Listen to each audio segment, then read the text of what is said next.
नमस्ते दोस्तों, drone basics and beyond में आपका स्वागत है। आज हम ड्रोन रूल्स 2021 के पार्ट 7 तक पहुंच गए हैं। पार्ट 6 तक हमने ख़त्म कर दिया है, तो चलिए चालू करते हैं part 7, remote pilot training organisation. Simple भाषा में अब डीजीसीए यह बात कह रहा है, ड्रोन पायलट ट्रेनिंग कौन दे सकता है, ड्रोन ट्रेनिंग एकेडमी खोलने के क्या रूल्स है। क्योंकि अगर फ्यूचर में drone pilots, drone jobs, drone businesses बढ़ने वाले हैं तो प्रॉपर ट्रेनिंग इकोसिस्टम भी ज़रूरी है। और इसी कारण डीजीसीए ने authorised remote pilot training organisations का कंसेप्ट बनाया है। तो चलिए स्टेप बाय स्टेप समझते हैं। Rule number 37 general. डीजीसीए कहता है कोई भी व्यक्ति ड्रोन पायलट ट्रेनिंग नहीं दे सकता जब तक वह authorised remote pilot training organisation न हो। सिंपल भाषा में, हर ट्रेनिंग इंस्टीट्यूट या coaching centre officially drone pilot licence training नहीं दे सकता, क्योंकि drone flying aviation related activity है। अगर ट्रेनिंग पुअर क्वालिटी की हो, एक्सीडेंट्स बढ़ सकते हैं, अनसेफ पायलट बन सकते हैं, एयर स्पेस रिस्क बढ़ सकता है। जैसे हर व्यक्ति पायलट ट्रेनिंग स्कूल नहीं खोल सकता, वैसे ड्रोन पायलट ट्रेनिंग भी हर कोई नहीं खोल सकता। यूट्यूब ट्यूटोरियल्स यूज़फुल हो सकते हैं, लेकिन official remote pilot licence training केवल ऑथराइज्ड ऑर्गेनाइजेशन ही दे सकता है। अभी एलिजिबिलिटी क्या है? अब सवाल, ट्रेनिंग ऑर्गेनाइजेशन बनने के लिए क्या रिक्वायरमेंट्स होंगी। डीजीसीए कहता है ऑर्गेनाइजेशंस को स्पेसिफाइड एलिजिबिलिटी क्राइटेरिया मीट करना होगा। कौन तय करेगा क्राइटेरिया? डायरेक्टर जनरल यानी डीजीसीए। इसमें क्या क्या हो सकता है, पॉसिबल रिक्वायरमेंट्स क्या क्या चाहिए आपको? ट्रेनिंग इंफ्रास्ट्रक्चर आपको चाहिए, आपको क्वालिफाइड इंस्ट्रक्टर्स चाहिए, प्रैक्टिस ड्रोन्स चाहिए, सिम्युलेटर सिस्टम्स चाहिए, क्लासरूम्स चाहिए, सेफ्टी प्रोसीजर्स आपके होने चाहिए और ऑपरेशनल स्टैंडर्ड्स आपके होने चाहिए, क्योंकि गवर्नमेंट स्टैंडर्डाइज्ड क्वालिटी ट्रेनिंग चाहती है। अगर कोई रैंडम पर्सन बिना इंफ्रास्ट्रक्चर के ड्रोन एकेडमी खोल दे तो स्टूडेंट्स प्रॉपरली ट्रेन नहीं होंगे।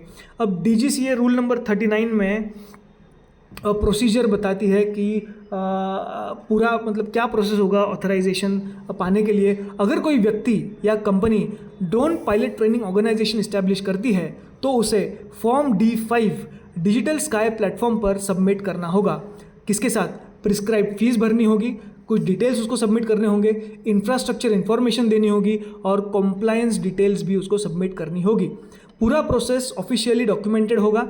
डीजीसीए वेरिफिकेशन स्टेप 2 होता है। अब डीजीसीए ऑर्गेनाइजेशन इवैल्यूएट करेगा, वो आपकी जगह पे आएगा, पूरा ऑडिट होगा, एलिजिबिलिटी चेक होगा, रिक्वायरमेंट्स वेरीफाई करेगी। ये 60 दिन के अंदर अंदर सारा डीजीसीए प्रोसेस करता है और डिसीजन ले लेता है। अगर रिक्वायरमेंट आपकी मेट हो जाती है तो आप ऑथराइज हो जाएंगे, यानी drone academy officially approve training centre बन जाएगा। जैसे ड्राइविंग स्कूल्स को अप्रूवल्स चाहिए, वैसे ड्रोन ट्रेनिंग सेंटर्स को ऑथराइजेशन चाहिए, क्योंकि फ्यूचर में drone pilots, drone logistics, drone delivery, aerial inspection, drone mapping के लिए मैसिव स्किल्ड वर्कफोर्स चाहिए और इसी के लिए ये सब चल रहा है। अब ऑथराइजेशन कितने समय तक वैलिड रहेगा? रूल नंबर 40 ये कहती है एक बार आपको ऑथराइजेशन मिल जाए तो सिर्फ 10 साल तक ही आपका ये वैलिडेशन ऑथराइजेशन वैलिड है, जब तक कि सस्पेंडेड ना हो या कैंसिल ना हो। ऑथराइजेशन रिन्यूअल भी करना है रहता है, एक बार में आप ज़्यादा से ज़्यादा 10 साल के लिए ही वापस रिन्यूअल करा सकते हैं, ताकि इंस्टीट्यूट्स लॉन्ग टर्म प्लानिंग कर सके, इंफ्रास्ट्रक्चर इन्वेस्टमेंट पॉसिबल हो और इंडस्ट्री स्टेबल रहे। ड्रोन ट्रेनिंग इकोसिस्टम को गवर्नमेंट लॉन्ग टर्म इंडस्ट्री की तरह देख रही है। ओके, रूल नंबर 41 क्या कहता है? ये ट्रेनिंग रिक्वायरमेंट्स के बारे में। अब डीजीसीए सबसे इंपॉर्टेंट क्वालिटी कंट्रोल रूल यहाँ पे बताता है। ऑथराइज्ड ट्रेनिंग ऑर्गेनाइजेशन को डीजीसीए द्वारा स्पेसिफाइड रिक्वायरमेंट स्ट्रिक्टली फॉलो करने होंगे। किस चीज़ में? Training, syllabus, infrastructure, instructors, proficiency testing और सर्टिफिकेट इशुएंस। हर ट्रेनिंग इंस्टीट्यूट अपना अलग रैंडम सिलेबस नहीं चला सकता, क्योंकि एविएशन ट्रेनिंग में स्टैंडर्डाइजेशन बहुत इंपॉर्टेंट होता है। प्रैक्टिकल एग्जांपल के अगर के बारे में बात करें, इमेजिन करो अगर एक इंस्टीट्यूट सिर्फ बेसिक जॉयस्टिक कंट्रोल सिखा रहा है और दूसरा सिर्फ एविएशन सेफ्टी सिखा रहा है, तो पायलट क्वालिटी इनकंसिस्टेंट हो जाएगी। इसीलिए standard training quality, standard safety knowledge, standard testing systems, ये सब ज़रूरी है। ट्रेनिंग ऑर्गेनाइजेशन के पास हो सकते हैं प्रैक्टिस ड्रोन्स, उनके पास सिमुलेटर सेटअप होना चाहिए, classroom training, flight practices areas अपने हो सकते हैं, सेफ्टी सिस्टम्स अपने हो सकते हैं, लेकिन सिलेबस जो है वो DGCA का ही चलेगा।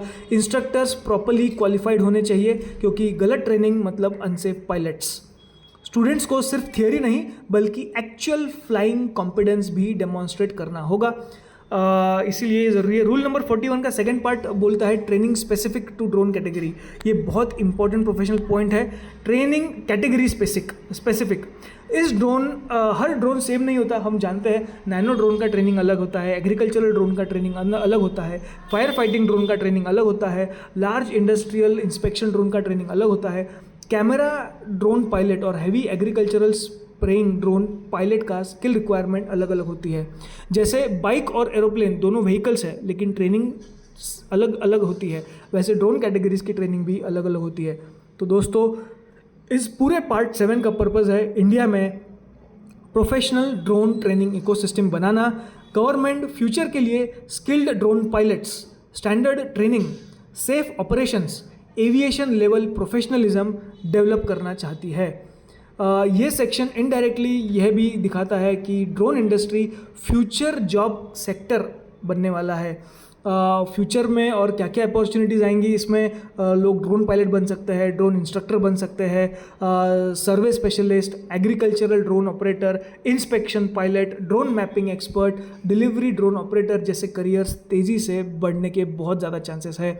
ड्रोन इंडस्ट्री सिर्फ फ्लाइंग हॉबी नहीं रह गया है, अब ये aviation plus technology plus business plus employment का बड़ा इकोसिस्टम बनते जा रहा है। तो दोस्तों, फ्यूचर इंडिया में ड्रोन सिर्फ मशीन्स नहीं है, उन्हें उड़ाने के लिए प्रोफेशनली ट्रेंड पायलट्स और सर्टिफाइड ट्रेनिंग इकोसिस्टम की बहुत ज़्यादा ज़रूरत है। अगले वीडियो में हम पार्ट 8 स्टार्ट करने वाले हैं, तो बने रहिए हमारे साथ। ड्रोन बेसिक्स और बियॉन्ड में मिलते हैं अगले वीडियो में, तब तक के लिए थैंक यू।